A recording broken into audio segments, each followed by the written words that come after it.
कार्तिक माह में 10वां अध्याय। नारद जी बोले, पहले देवताओं से प्रजापति जो दैत्य पाताल में थे, वो भी जलंधर के आश्रम में पृथ्वी मंडल पर आकर निर्भय हो गए। एक समय राहु का सिर कटा हुआ देख दैत्यराज ने उसके सिर कटने का कारण शुक्राचार्य से पूछा। तब शुक्राचार्य ने देवताओं द्वारा कराए गए समुद्र मंथन का वृत्तांत बताया और रत्नों से हर लेने तथा दैत्यों के पराभव का वर्णन किया।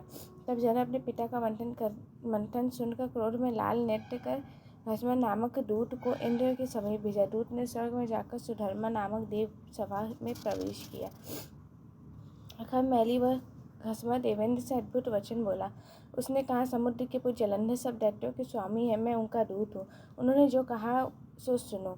मेरे पिता सागर तो तुमने पर्वत से क्यों मथा, और तुमने जो रत्न हरण किए उन्हें तुम शीघ्र मुझे दे दो। इस प्रकार दूत का वचन सुनकर विस्मित इंद्र भयानक घसमर से भय और क्रोधयुक्त हो बोले। इंद्र ने कहा, हे दूत, जो हम लोगों द्वारा सागर मथा गया उसका वृत्तांत सुनो। मेरे भय से वीर पर्वतों को उसने अपनी कुक्षी में छिपा लिया था। पहले भी मेरे अनेक शत्रु दैत्य उसके द्वारा रक्षा किए गए थे।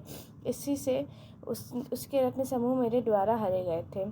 सागर के पुत्र शंख ने देवताओं से देश किया था, जो वह समुद्र के भीतर धंस गया और मेरे छोटे भाई के हाथ मारा गया। तब तुम जाओ समुद्र मंथन का कारण जलंधर से कह दो। नारद जी बोले,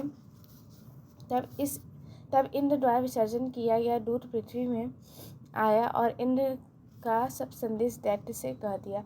तब दैत्यपति जलंधर उसे सुनकर क्रोध से कांपता हुआ सब देवताओं को जीतने की इच्छा से शीघ्र उद्योग करने लगा। उस असुरेंद्र अर्थात जलंधर के उद्योग से सब दिशाओं और पाताल तक के करोड़ों दैत्य और शुम्भ निशुम्भ आदि करोड़ों सेना के अधिपति आए।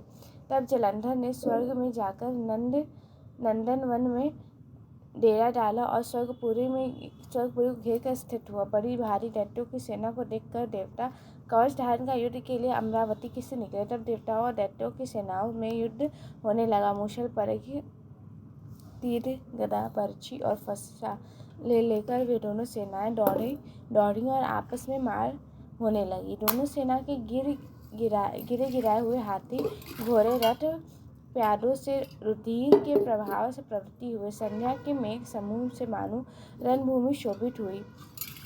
युद्ध में मारे गए दैत्यों के शुक्राचार्य मृत संजीवनी विद्या को पढ़कर छिड़के हुए जल की बूंदों से जिलाने लगे। उधर बृहस्पति जी युद्ध में मरे देवताओं को जिलाने लगे। द्रोणाचार्य से दिव्य औषधि ला जाकर युद्ध में मारे गए फिर उठे हुए देवताओं को देख जलंधर क्रोधित तो शुक्राचार्य से बोला, मेरे द्वारा मारे गए देवता फिर कैसे उठकर हो सकते हैं? तुम्हारी यह संजीवनी विद्या भी अनंत नहीं है, ये प्रसिद्ध है। तब शुक्राचार्य बोले, द्रोणाचार्य से दिव्य औषधि लाकर ये अंगिरा के पुत्र बृहस्पति उनको जिला देते, अतः तू द्रोणाचार्य को शीघ्र हर ले। नारद जी बोले, ऐसा कहने पर उस दैत्य इंद्र ने द्रोणगिरी को लेकर शीघ्र ही समुद्र में फेंक दिया और फिर महायुद्ध में आ पहुंचा। इसके बाद जब देवताओं को मारे गए देख बृहस्पति ने वहां द्रोणाचार्य को नहीं पाया, दैत्य द्वारा हरा गया। द्रोणाचार्य को जानकर व्याकुल बृहस्पति आकर श्वास से व्याकुल शरीर हो दूर ही से बोले, भागो। रुद्र के अंश से उत्पन्न यह दैत्य जीतने योग्य नहीं है। इंद्र के काम का स्मरण कर, अर्थात इंद्र ही के उपद्रव से यह उत्पन्न हुआ है। उस समय देवता बृहस्पति के वचन सुनकर भय से व्याकुल और दैत्य द्वारा बद्यमान हो 10 दिशाओं को भाग गए। सागर का पुत्र दैत्य देवताओं को भागता देख शंख भेरी और जय का शब्द करता हुआ अमरावती में प्रवेश किया। नगरी में दैत्य के प्रवेश करने पर इंद्रादि देवता उस दैत्य द्वारा सताए जाने पर सुमेरु पर्वत की गुफा में जाकर रहने लगे। वह दैत्य देवताओं को जीतकर अमरावती में राज्य करने लगा। इसके बाद वह असुर इंद्रादि सब देवताओं के अधिकार में शुंभादिक श्रेष्ठ दैत्यों को पृथक पृथक स्थापित करके सुमेरु पर्वत की गुफा की ओर गया। इस प्रकार कार्तिक माह में वर्णित 10वां अध्याय संपूर्ण।